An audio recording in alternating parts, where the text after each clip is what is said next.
मैं हमेशा से हर वक्तव्य में मैंने कहा है कि ये जो कोरोना की महामारी है इसमें सबको मिलकर लड़ना है।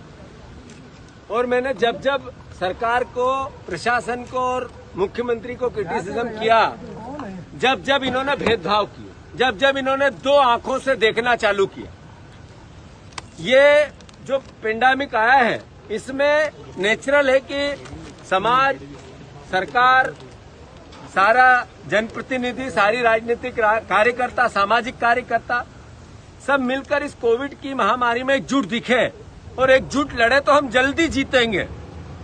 मैं मानता हूं कि सरकार में इसमें कमी रही। इसकी गंभीरता आज मैंने मुख्यमंत्री जी को बताई कि मुख्यमंत्री जी, शासन के आंकड़े 1300 लोग या 1350 मरीज कोविड से मरे हैं, जबकि ये कोरा झूठ है, गंभीरता है।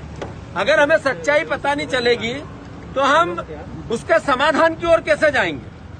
आप देखो, ये एक शमशान घाट है रीजनल पार्क का, जहां पे 19 अप्रैल से 19 मई, आज 19 तारीख है, 20 तारीख, 19 तारीख तक का मैंने उनको डाटा दिया। एक एक व्यक्ति जो वहां अंतिम संस्कार जिसका हुआ, इसमें लगभग 866 नाम विद एक शमशान घाट के महीने भर के डाटा है ये दिए। और प्रशासन कहता है 1300 लोग शांत हुए। फिर मैंने उनको पंचकुया का पूरा डाटा दिया, पंचकुया का, ये पंचकुया का, इधर देखिए, पंचकुया शमशान घाट का। मैंने उसमें कहा कि सर 1.5 महीने में 1570 लोग शांत हो गए, विथ नाम है 1570 अंतिम संस्कार हुए हैं। तो एक तरफ 3200, 1300, 1400 लोग आप कह रहे हो मरे, और असल ये है केवल 2 शमशान घाट इंदौर शहर। ये मैं मीडिया में भी अभी जारी कर रहा हूँ, आप लोगों को भी सबको ऑनलाइन मिल रहा है। फिर राऊ मेरी विधानसभा का हिस्सा है। मैंने उनको कहा कि सर ये राऊ में लगभग 45 से 50 हजार की आबादी है और लगभग 325 लोगों की वहाँ अंतिम संस्कार और दफनाया गया है मुस्लिमों को। तो उस हिसाब से लगभग 1000 पे 7 से 8 मौतें हुई है। पर 1000 पे 8 मौतें, ये बताती है कि इंदौर में तो 30, अगर यही आकलन सब जगह है तो 30,000 से ज्यादा मौतें हुई है और आप 1300 मौतें बता रहे हो। पहले गंभीरता को समझें फिर आगे बढ़े।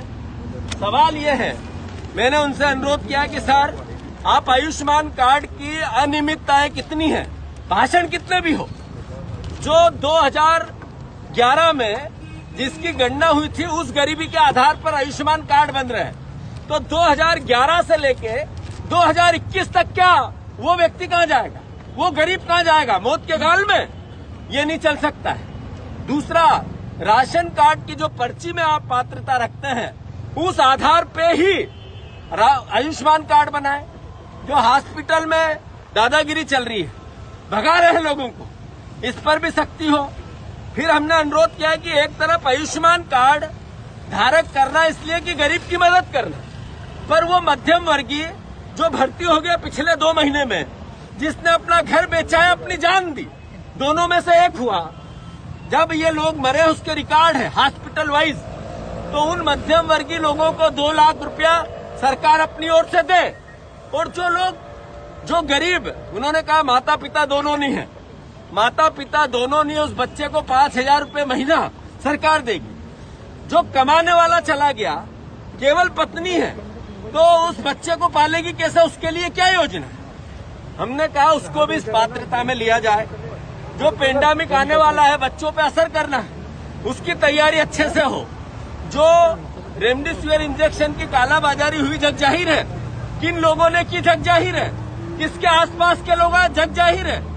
ऐसा अब न हो फंगस के इंजेक्शन में। इसलिए अनुरोध है इसकी पारदर्शिता लाए और इंजेक्शन उपलब्ध कराए, उसका सेंटर खोले। हमने कहा पोस्ट कोविड सेंटर, लिखित में भी सारे दिए हमने उनको सुझाव।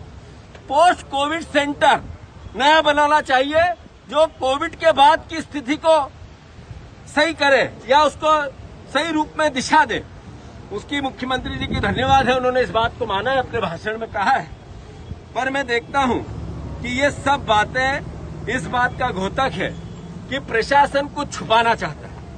प्रशासन और सरकार मौतों को दबाना चाहती है। सरकार चाहती है हमारी बदनामी न हो। सरकार हमारी है, मध्य प्रदेश के लोगों की है। मध्य प्रदेश के लोग उनसे आह्वान कर रहे हैं, सर जो हुआ सो हुआ, अब आप सच्चाई से सामना करें। हम आपके साथ हैं, कांग्रेस आपके साथ है। किसी प्रकार की कोई नकारात्मकता नहीं। मैं मानता हूं मुख्यमंत्री को सद्बुद्धि मिलेगी। मैं मानता हूं मुख्यमंत्री सही दिशा में काम करेंगे। मैं मानता हूं जनप्रतिनिधियों का एक परिवार होता है जिसमें कांग्रेस बीजेपी नहीं होती, सब परिवार होता है। उसके आधार पर मुख्यमंत्री काम करेंगे, ये हमारी मांग है। कई घंटों तक परिवार बैठे रहा यहाँ पे, वही इसका कोई मतलब है क्या? हाँ, कोई आशा, कोई दम है इसमें? समीक्षा नहीं, ये मैंने देखा उधर से कलेक्टर आंकड़े देते हैं, मुख्यमंत्री प्रशंसा करते हैं। आंकड़े और प्रशंसा की मीटिंग मैं मानता हूं अपने आप में अपनी ही आंखों में मिर्ची झोंकने की प्रोसेस। हमने इंदौर की प्रशंसा, हमने आपको बता दी वास्तविकता। 3 शमशान घाट के आंकड़े पूरे जिम्मेवारी से, पूरे कोई गलत हो तो मेरे पे एफआईआर हो, कोई गलती की हो मैंने ये बता के तो मैं दोषी हूं, पर ये सच है जो मैंने बताया। एक एक व्यक्ति का नाम है, मोबाइल नंबर है, फोन नंबर है, मैं लिस्ट जारी कर रहा हूं। तो 2 शमशान घाट इंदौर शहर के, जिसमें 1500 और 850 एक महीने के आंकड़े हैं। एक तरह से ये अपने आप बताता है कि इंदौर जिले में 30,000 से ज्यादा मौतें हुई हैं। मैंने मुख्यमंत्री जी को ये भी कहा, सर अभी आप यहाँ बैठे हैं, किसी भी गांव में फोन लगाएं और पूछें 2000 की आबादी का गांव, अगर ये कह दे कि 15 लोगों से कम मृत्यु हुई तो मैं मानूंगा सर कि प्रशासन सही कह रहा है। आप अपनी ही आंखों में धूल मत झोंको। मैं मानता हूं मुख्यमंत्री संज्ञान में लेंगे। मीटिंग में तो हम 1 तारीख से आर्थिक गतिविधि शुरू करने की बात कही जा रही है, तो आपको लगता है ये स्थिति अब बंद हुई है कि? ये प्रशासन को निर्णय लेना है। ये जो वो उचित समझे, उनके पास तंत्र होता है। सबसे पहले मौत से लोगों को बचाना, इस आपदा से लोगों को बचाना और फिर जीवन भी चलाना, ये तो नेचुरल है, पर ये प्रशासन तय करे। अच्छा, बच्चों को लेकर परिवार बाहर बैठा रहा तो प्रशासन के अधिकारी बाहर दिया सकते हैं? इंजेक्शन के लिए ये बताया हमने कि जैसे रेमडेसिविर की कालाबाजारी हुई, जैसे इन इंजेक्शनों को नकली बेच दिए गए और प्रशासन कुछ नहीं कर सका, ऐसी स्थिति फंगस के इंजेक्शन में नहीं आए।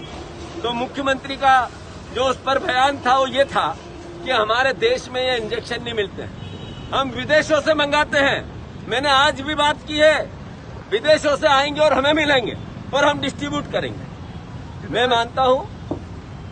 मानता हूं ऐसी पूरी परिस्थिति में इंजेक्शन जो ब्लैक फंगस के हैं वो सही तरीके से उपलब्ध हो। परिवार बहुत पीड़ित है। और अपनी विधानसभा से 2 एम्बुलेंस दे रहे हैं? हाँ, मैं कल मैं अपनी विधानसभा से, शहर कांग्रेस के अध्यक्ष जी भी है, राजू जी की प्रतिमा के वहाँ हमने जो एम्बुलेंस जारी किए हैं वो कल देंगे। जीतू भैया, किस तरह का दमनकारी? 3.5 घंटे में आपको कोई ऐसी ठोस चीज नजर आई कि शासन के पास इस बीमारी से लड़ने का सरकार के पास में कोई फार्मूला है? नहीं, मैंने कहा कि इस बीमारी का, जैसे मुख्यमंत्री खुद मानते हैं, कोई इलाज नहीं। डॉक्टर ने कोई ने इसका केवल ये चेन तोड़ना है, यही सबसे बड़ा इलाज है। और ये रह सकता है लॉकडाउन से, ये रह सकता है किसी न किसी प्रकार की सख्ती से, ये रह सकता है जन जागरण से। ये मुख्यमंत्री जी का कहना है। मैं मानता हूं कि वो खुद ही मानते हैं कि उनके पास कोई ठोस रोक इस बीमारी की नहीं है। दूसरी बात मैंने जैसा कहा, 3.5 घंटे में प्रशंसा और झूठे आंकड़े, मौत के माया जाल को छुपाना, इस मीटिंग का मूल सार था।